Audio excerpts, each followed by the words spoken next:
Pero sigo pensando que el independentismo ha ganado en Barcelona, El independentismo ha ganado en Barcelona, a pesar de que haya pasado de 18 a 15 a pesar de que haya pasado 18 a 15. y que la CUP ni siquiera esté ya en el ayuntamiento. Eso es otro tema. Ya, pero la lectura es bastante evidente, quiero decir. O sea, Los números son evidentes. bueno, y los números son evidentes, pero el independentismo sigue insistiendo en que ha ganado y los números dicen otra cosa. Bueno, pero ha ganado.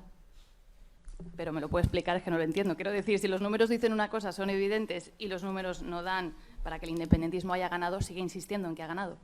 Yo he dicho que ha ganado porque 15 concejales independentistas, pues digamos que es más que lo que suman, ¿no?, los otros grupos, no juntos, sino mayoritariamente, ¿no?